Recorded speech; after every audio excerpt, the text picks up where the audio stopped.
부동산 투자에서 가장 쉽게 접근할 수 있는 것이 아파트입니다. 그럼 여러분이 생각하는 아파트의 기준은 무엇인가요? 모든 사람들이 생각하는 아파트의 기준은 다 다를 것입니다. 어떤 주거 형태를 아파트라고 생각하시나요? 위치가 좀 마음에 안 들고 불편한 점이 조금 있어도 현재 지금 내가 살고 있는 아파트가 아파트인가요? 아니면 나중에 돈도 좀 모으고 대출도 좀 받아야 하지만 정말 가고 싶은 아파트가 아파트인가요? 또는 내가 평생 목표로 하는 죽기 전에 살아보고 싶은 최첨단의 화려한 아파트가 아파트인가요?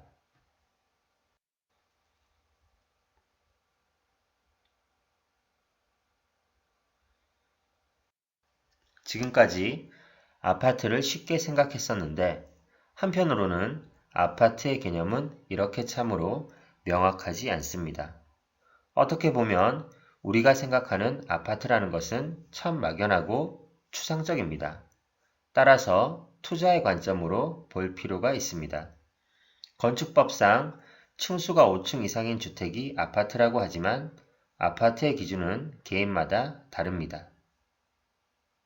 이유는 늘 새롭고 좋은 최신식의 아파트가 계속 생기고 아파트는 부의 상징이 되어버렸기 때문입니다. 그리고 아파트는 누구나 좋아합니다. 돈 있으면 정말 좋은 아파트에 살기 싫어하는 사람이 있을까요?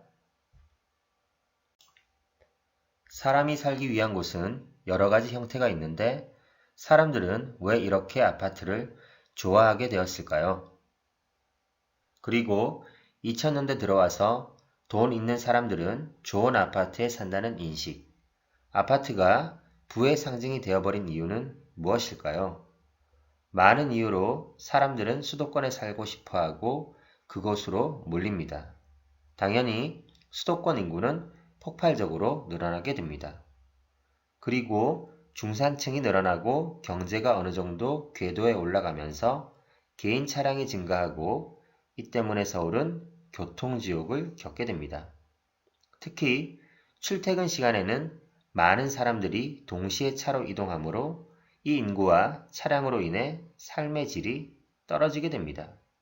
그럼에도 불구하고 사람들은 우리나라에서 가장 좋은 곳인 서울에 살고 싶어 합니다.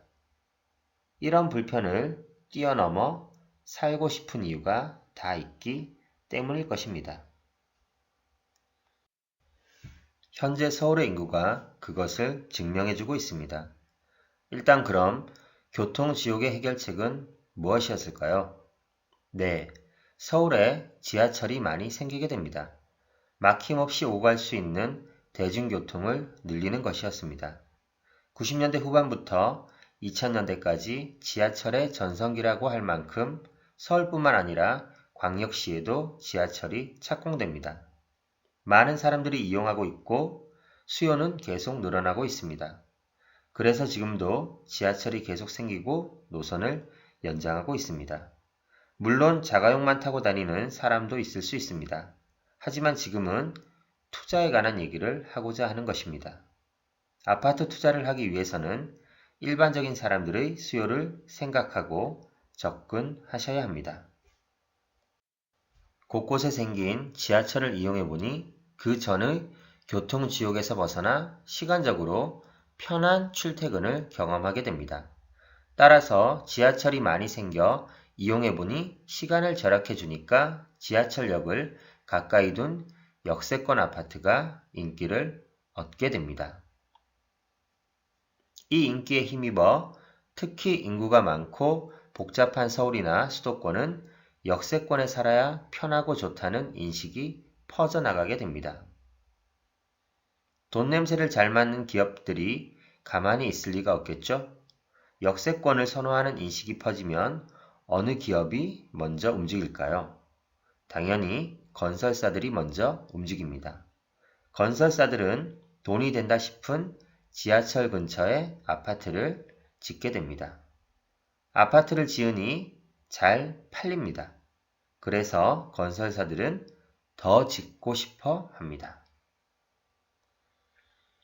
하지만 한정된 역세권에 많은 집이 필요하니 당연히 고층과 대단지 아파트가 여기저기 생겨날 수밖에 없습니다.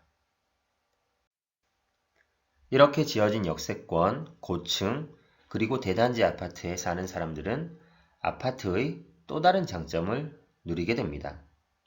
대단지 아파트의 공동 편의시설을 같이 사용할 수 있고 여러 가지 관리와 위험에 대한 보안을 보장받습니다. 또한 이런 아파트는 주변에 많은 상권이 밀집하게 되어서 삶의 질을 향상시켜주는 다양한 인프라가 구축이 됩니다. 자연스럽게 환경이 좋아지고 많은 사람들이 살고 싶어 하고 그러면 아파트 값은 당연히 계속 올라갑니다. 현재 서울의 강남구 인구와 지하철역 그리고 여러 인프라, 비싼 아파트는 어떻게 보면 당연한 결과입니다. 이제 아파트는 살기도 좋고 집값이 오름에 따라 돈도 벌 수 있는 최고로 선호하는 주거 형태이자 투자 수단이 되었습니다.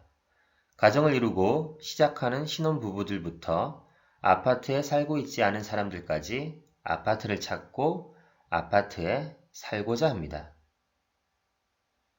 그리고 계속 더 좋은 아파트로 이사가고 싶어 하고 살았으면 합니다. 따라서 아파트는 자존심이자 성공과 부의 상징이 되었습니다. 대형 건설사 브랜드 아파트의 이름을 대면서 자이 살아요, 레미안 살아요, 아이파크 살아요 등등등 만족감을 느끼고 자부심을 가집니다. 그리고 언젠가는 그 아파트로 이사갈 거야 이렇게 이야기를 합니다. 물론 아파트 투자에서 공급과 수요를 파악해야 합니다. 하지만 현재 주택의 60% 정도가 아파트입니다. 그 중에서 노후 아파트들도 상당히 많습니다. 따라서 아파트 수요는 아직까지 많고 계속 있기 마련입니다. 아파트가 이렇게 좋습니다. 많은 사람이 원하고 살기도 편리합니다. 하지만 아파트 투자는 조금 다르게 접근하셔야 합니다. 앞의 내용만 보시고 아무 아파트나 덥석 사버리면 안 되겠죠? 아파트 가치에 관련된 얘기를 마치고 그럼 아파트 투자는 어떻게 해야 하는지를 같이 살펴보겠습니다. 아파트에 사는 것, 아파트를 사는 것, 잘 기억하셔서 성공적인 아파트 투자가 되시기를 바랍니다. 아파트 투자는 이렇게 1. 아파트는 제 값을 한다. 2. 수요와 공급을 파악하기. 3. 호재에 먼저 반응하기. 4. 입주 후 아파트는 중고. 5. 금리 상승에 대비하기. 내용을 참조하셔서 아파트 투자하실 때 도움이 되었으면 좋겠습니다. 투자가 아니더라도 아파트 매매하실 때에도 도움이 되리라 봅니다. 아파트 투자 이렇게 하는 것이다. 2부 영상으로 이어집니다. 계속 시청 부탁드립니다.